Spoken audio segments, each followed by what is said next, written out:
আবিষ্ট করার black arts, কারো মনের গভীরে প্রবেশ গুপ্ত কৌশল। মানুষকে আকৃষ্ট করা আর মানুষকে আবিষ্ট করা দুটো সম্পূর্ণ আলাদা খেলা। আকর্ষণ মানে আগ্রহ, কিন্তু আবেশ মানে নিয়ন্ত্রণ। এই অধ্যায়ে আমরা প্রবেশ করব সেই অন্ধকার মোহনী অঞ্চলে, যেখানে মানুষের অনুভূতি, স্মৃতি, ভয়, কৌতূহল আর আকাঙ্ক্ষা একসাথে কাজ করবে। এটি কোনো অলৌকিক ক্ষমতা নয়, এটি এক ধরনের মানসিক ও আবেগীয় মনস্তর। এর প্রতিটি ধাপ যেন সুনিপুণভাবে সাজানো দাবানোর মতো।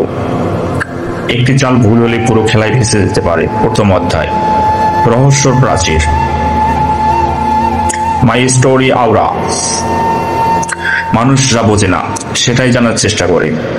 রহস্য আকর্ষণের চুম্বক। যদি আপনি চান কেউ আপনার প্রতি আবিষ্ট হোক, তবে প্রথমেই তাকে পূর্ণ প্রবেশ অধিকার দিবেন না। আপনার জীবন সম্পর্কে কিছুটা শেয়ার করুন, কিন্তু সবটাই নয়।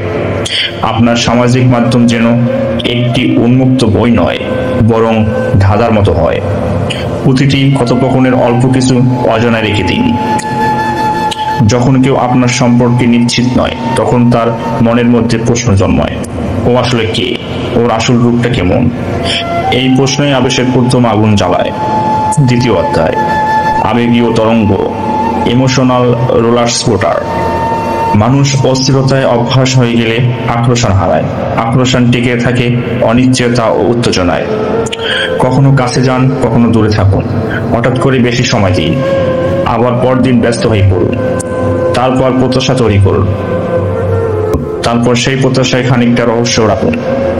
এই উঠানামা তাকে আপনার প্রতি মানসিকভাবে বাধা ফেলে। সে ভাবে, কেন এমন করছে? ওর মনে কি চলছে? তৃতীয় অধ্যায়, প্রতিছবি ও সংযোগ, রিমেইনিং সুবকনসি ইনফ্লুয়েন্স। মানুষ নিজের প্রতিছবির প্রতি স্বাভাবিকভাবে আকৃষ্ট হয়।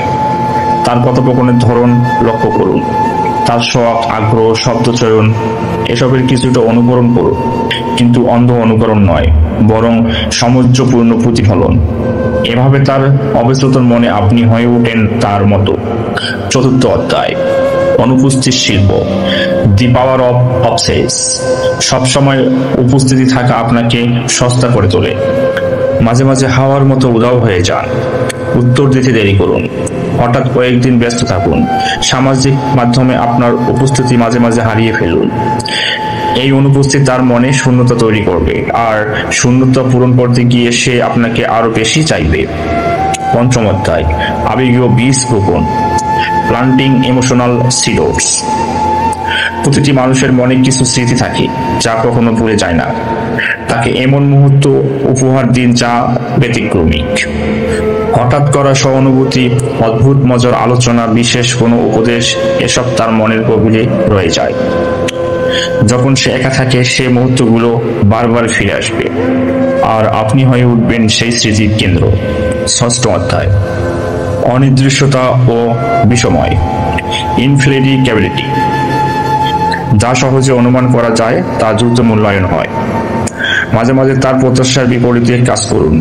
প্রশংসা করুন যখন সে আশা করছে না। নীরব থাকুন যখন সে সবচেয়ে বেশি প্রতিক্রিয়া চায়।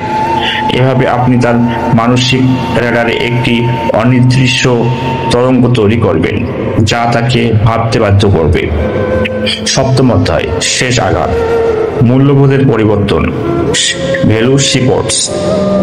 আসক্তির জন্মায় যখন সে বুঝতে পারে আপনাকে হারানো মানে এক অদ্ভুত শূন্যতা। আপনার অনুপস্থিতি যেন সহজলভ্য না হয়। আপনার সময়কে মূল্যবান করুন। তাকে বুঝতে দিন আপনি বাকি সবার মতো নন। এই মুহূর্তে তার মনে একটি ভয় জন্মায়, যদি ওকে পুরোপুরি হারিয়ে ফেলি, আর এই ভয়েই তাকে আবিষ্ট করে তোলে। এই কৌশলগুলো অন্ধকার শিল্পের মতো শোনালেও এর মধ্যে নৈতিকতা জরুরি। এটি কারো আত্মাকে দাস বানানোর খেলা নয়, বরং মানসিকভাবে গভীর প্রভাব বিস্তারের মন্ত্র। শেষ কথা, আবিষ্ট করা মানে দাস বানানো নয়। এর কৌশলগুলো অন্ধকার শিল্পের মতো শোনালেও এর মধ্যে নৈতিকতা জরুরি। এটি কারো আত্মাকে দাস বানানো খেলা নয়, বরং মানসিকভাবে গভীর প্রভাব বিস্তারের মনস্তর।